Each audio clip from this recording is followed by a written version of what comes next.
Happiness, it's not a bank account.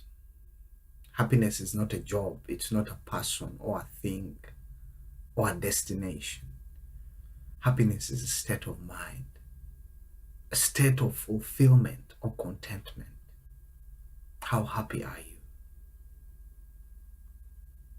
How happy are you?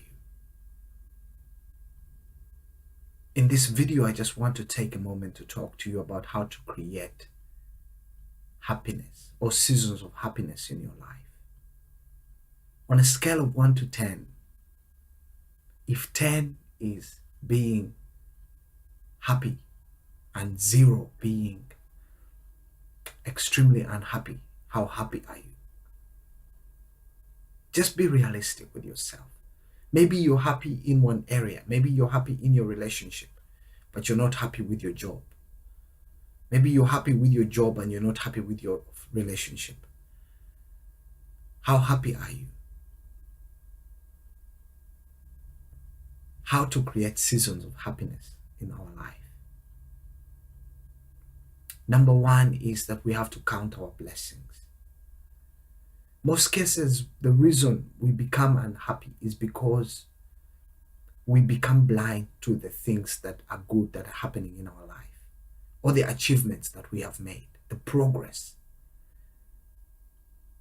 We focus so much on what we are looking forward to, and then we become blind to what has already happened. If you want to create seasons of happiness in your life, count your blessings. Focus on the achievements you have made. Focus on the things that you are good at. Focus on your abilities and your potential, and you'll be amazed. For some of us, maybe we have to even sit down with a pen and a paper to write these things down, because it's been so long since we paid attention to them that we have forgotten. Some of us think that there's nothing good in us, but that's a lie. There's so much good that is in every one of us. But the reason we don't see it is because we are focusing on the wrong thing. We focus so much on what we look forward to, and then we become blind to what has already happened. If you want to be happy, focus most on what you already have, not what you're looking for. Pursue what you're pursuing, but let your focus be on what you have. Number 2 is stop comparing yourself with others. See, we are unique. We are different in each and every way.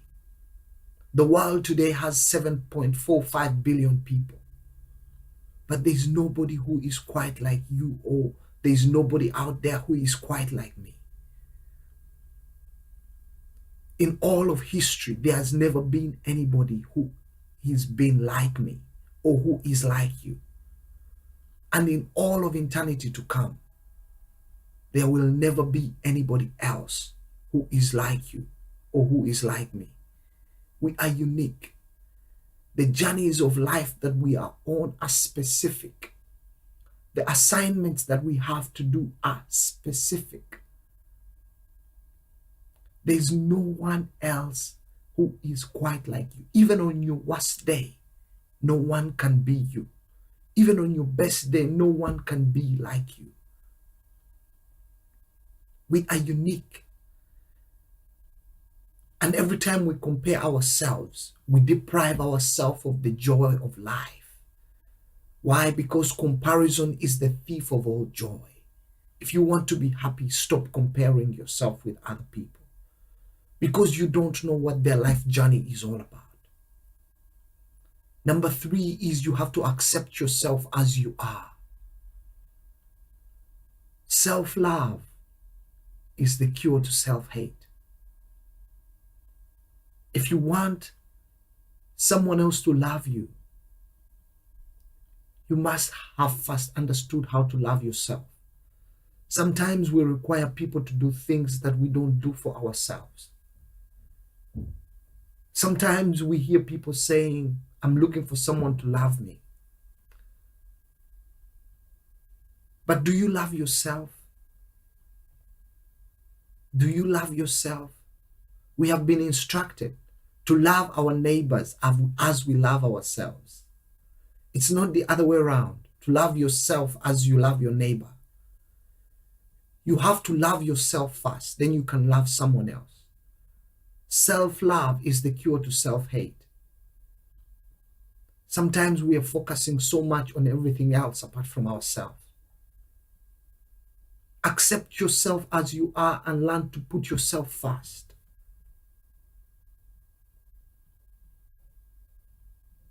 Because it is only then that you can be able to be there for other people.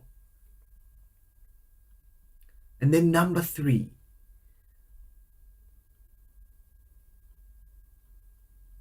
is do not worry. Do not worry. See, worry paralyzes. The number one source of misery in our world today, one of the leading sources of misery, why people are miserable, is because of worry and fear. And most cases, the things we fear are not even real. Sometimes you get to a point and you say, why was I even afraid? Why? Because fear is false evidence appearing real. That's the acronym. But fear leads to worry, and worry paralyzes. Worrying is one of the leading causes of most of the diseases that we have today. Heart disease, arthritis, high blood pressure, hypertension, even stomach diseases, ulcers. You can worry yourself to the point that you have acid in your stomach and it just eats you away. It's amazing, but most cases when we worry, it's not because of what we are eating, but it is because of what is eating us. Stop worrying. The challenges that you're facing in this life, people have faced these challenges and they have come out victorious. The trouble that you think you're having in your life, people have had this trouble. There's nothing new under the sun. People have dealt with these things and they've come out better. They've come out stronger. They've come out wiser. Encourage yourself. Encourage yourself. And the way I can advise, if you say, yes, how do I stop worrying? Live one day at a time. See, most cases when we worry, we are taking energy that is supposed to be for one day, and we are carrying yesterday's failure and then tomorrow's uncertainty, all in the strength of one day. You cannot be happy like that. One day at a time. Sufficient for today is the trouble that is there. Tomorrow will be taken care of. Tomorrow will take care of itself. And number 4, I just want to encourage you, surround yourself with positive people. Surround yourself with positive people. Sometimes we surround ourselves with people who are negative. No disrespect or hard feelings, but some people are too negative that if you would put them in a dark room, they would develop into photographs.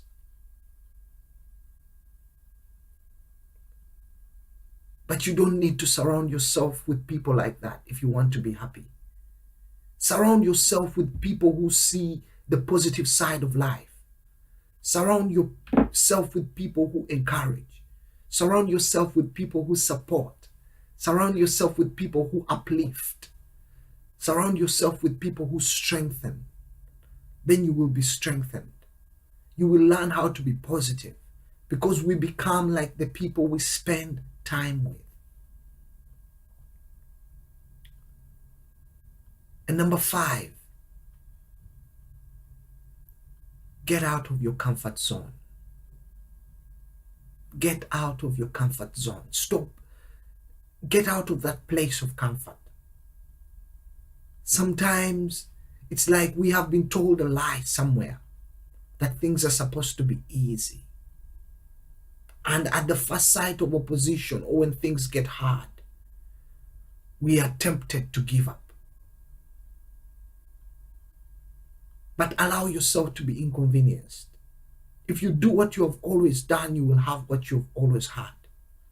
But if you want to have something that you have never had, you have to do something that you have never done. So I encourage you, get out of your comfort zone.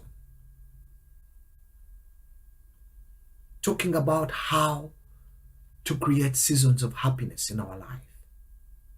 In summary, I gave you 5 points. Number 1, I said you have to count your blessings. Number 2 is you have to stop comparing yourself. Number 3 is that you have to accept yourself as you are. Number 4 is that you have to stop worrying. And number 5 is that you have to get out of your comfort zone. And then happiness will embrace you. Because once you get out of your comfort zone, you are allowing yourself to be inconvenienced. And once you are inconvenienced or you are made uncomfortable, that is the place that growth happens. And when we grow, we feel a sense of gratitude. And this gratitude that we feel releases a season of happiness in our life.